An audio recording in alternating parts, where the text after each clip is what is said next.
What's happening? What's happening? I'm back for the second part. I'm at my parents' house now with the leaves that I grabbed. You can see I got them all loaded up in the back there. So what I'm about to do is, I already have a couple bags over there too. I got so many leaves it don't make sense. But what I'm about to do right now is till up there the ground in the area that I plan on putting this next garden in. Now, it's not a necessary step. You don't have to do this. I'm doing this because their soil out here is terrible. I mean, just absolutely awful. This is a new build, so they came, they graded it, they've been running it over with like Vermeers and Bobcats, just all type of stuff. Like, you can see like tire tracks, everything all on it. And it rained a little bit, so I mean, I'll show you what we're working with. It rained a little bit, you can see like that. Like, that's actually really good for their soil, but since it's a little wet, it's like that. I'll show you. This is how it usually is. This is some that didn't get wet at all. This is something that didn't get wet, but this is what I'm starting out with. Nothing there. I mean, it's so, look at this. It's so hard. So that's why I'm going to be tilling. Again, you don't need to if you already have an existing lawn. And here I'll show you a garden that I didn't till or anything at all. I literally just put straight wood chips down when I was first doing it. So yeah, as you can see, I just put down wood chips in September, and in the following April, 7 months later, I spread the wood chips and started planting into the soil. I mean, if I could go back, I would put a ton of leaves down first, but even though I didn't, you can see I still got some great produce from it, obviously. I mean, it just worked out amazingly. And here I'll show you a little video of my amazement. Tell you, man, God is good. No pesticides, no herbicides, no nothing. No fertilizer, nothing. Nothing. No watering, nothing. Nothing. And look, look. All types of green beans in here. Can't keep up with them at all. Sunflowers, looking great. Swiss chard, pink, orange, red, whatever you want, we got it. We got the rainbow.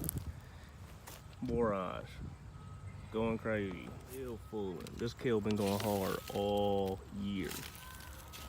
It ain't lit up yet. We're planting these.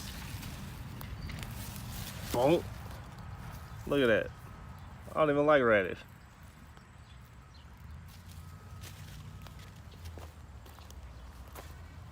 Some Asian greens. These leaves is the size of bigger than my head. They bigger than my head. Look at that.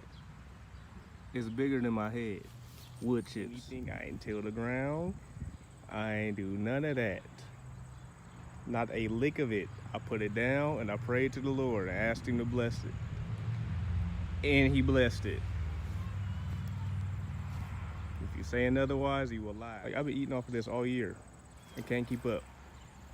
This Jim been eating it off of it all year. She can't keep up. And this is on what? 200 square feet? People's out there better than mine. Yeah. But this is the first year. I put this stuff down in September. Last September 2019. Literally didn't cost me it cost me $5. All these wood chips within the city, they cost me $5. I wouldn't pick them up. The only reason they cost $5 is because I had them loaded for me. It would have been free if I'd have loaded max $30. Maximum. And I'm getting hundreds of dollars worth of produce out of this thing. Organic stuff in the store can't touch it. It's as organic as it get. I mean, it's fresh out the ground. It's gonna be good forever. It's gonna save thousands. This is a $30 investment. A $30, y'all not hearing me. $30 maximum. Talk to him. He wants to do it. That's what's crazy. He wants to do this for you. He wants to bless you. Exceedingly above anything you could ever ask or even think. He can give that to you. And he wants to give that to you. And if you trust him and listen to him and talk to him and follow his way and listen to him, don't demand an answer and don't demand something, you're going to miss out on so many blessings because you want him to answer you in the way that you want him to answer you. He might answer you in all types of ways that you never would have thought of. You have to be open. You have to be open. All you have access to, and I'm sure you have access to leads, but all you have access to is wood chips, and you have an existing lawn, you'll be fine. So yeah, that's what I'll be doing. I'll be tilling today. I'm gonna go grab some composted horse manure from around the corner from their house. So I'm gonna grab some of that. I'm gonna till a little bit of that in, and then we'll go from there.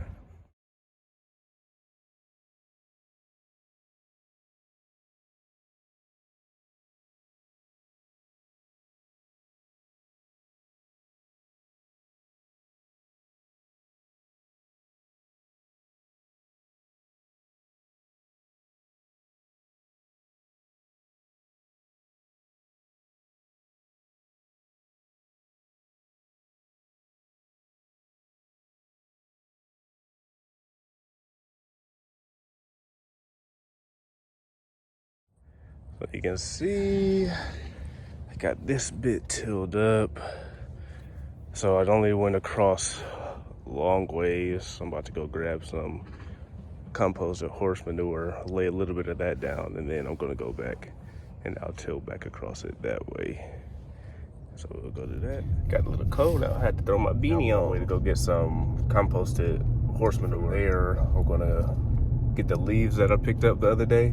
I'm gonna chop those up real fine and then lay down a bunch of those on what I finished tilling up. So, all right, so I'm leaving the little camp that I get my composted horse manure from. You can see it in the back there. So I got that. I only got a few loads. No compost go real long since it's so dense. But yeah, so I have that. I'm headed back to the garden and put the leaves down, put the rest on top of that, and then we'll go from there. Horse manure, or really just any type of manure that you get from anywhere, especially if it's coming from livestock, especially cows or horses. I don't know what other type you would get, but anyway, whatever the manure is that you get, you should check and see who you're getting it from to see if the feed that they're giving, like the hay or straw, if they spray that at all. Because if they do spray with herbicides, fungicides, and all that, and then you go spread it on your garden, it could really screw it up. You won't be able to grow anything on there for years. Like it'll kill everything and make that area basically a hazardous zone. You don't want to do that. So I recommend you talking to whoever you're sourcing your manure or compost from, and if they aren't directly growing and feeding their livestock, with their own supply of hay, then check with them and see where they do source their hay from, their feed from, and then check with them. So where I got this horse manure from, they don't grow their own hay or whatever, but I asked, so when they told me that, I asked them if they could let me know where they do get it from. So they gave me the farmer's number and everything. So I contacted him and asked him if so you might have to dig a little bit, but yeah, I contacted him, checked, see if he sprayed anything or any of that before I got that and spread it on. Obviously he said no, because I went and grabbed it. He doesn't spray with anything. So yeah, so I'm good to go there. But yeah, that is, you definitely want to check if you're going to get, manure or anything. So somewhere. Again, if you have access to it, cool. If not, cool. So there we go. I'll see y'all back at the crib. All right, so now I'm about to take some of that compost out of there, put it back on top of this pre-tilled ground, and then till that in.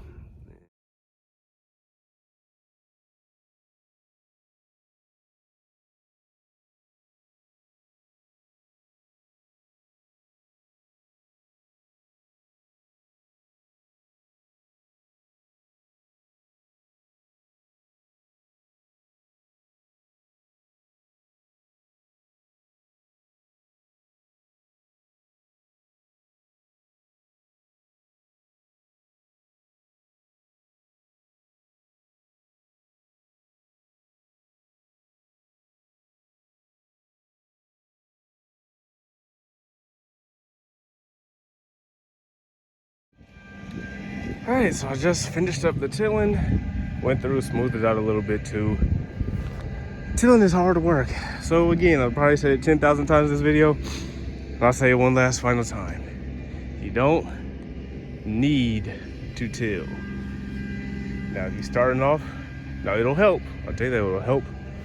Just speed up the process a little farther, or just get you farther ahead, like fast forward you in the process. But it's not necessary at all, unless your ground is as garbage as this. Yeah, out here, see, they've been running it over and everything. If it's as garbage as this, then you really don't need to till. If your ground is as garbage as this, sorry if it's loud, he's still rolling around over here. If it is as garbage as this, I would recommend tilling, but you don't have to do it. So here you go. That's that. Part 2 is done. And that is basically just a...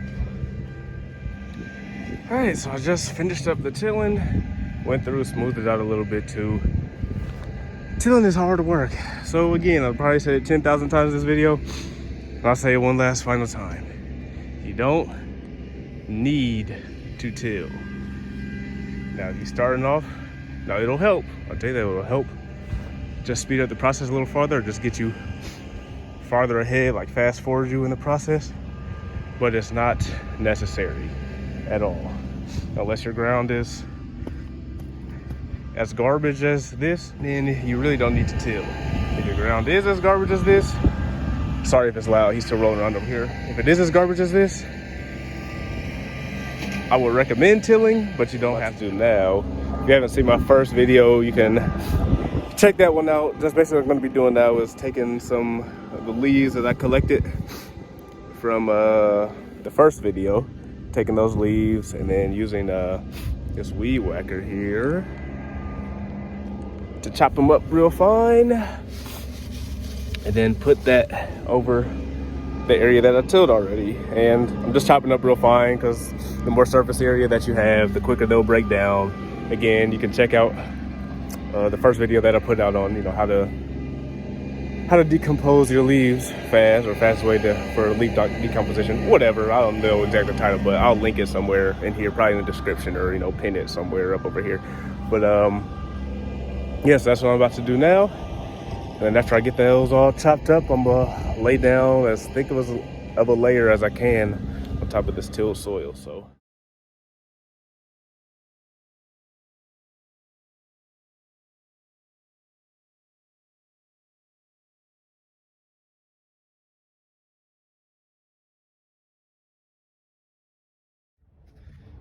Okay, quick little update.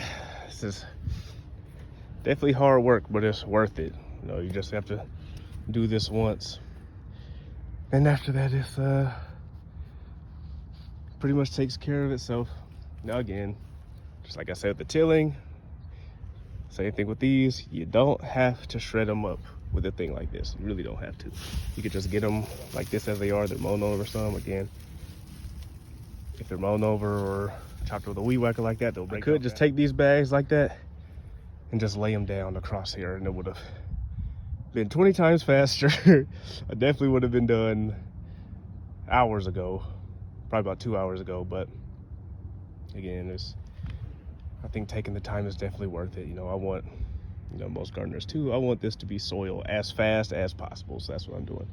But yeah, I don't have time to shred them up super fine like usual. I mean, this is still plenty fine.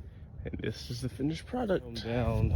These are probably, ideally, I wish I could have gotten it done this 2 days in a row. These anywhere range from like probably about 4 to 6 inches deep. Just, you know, give or take whatever in here.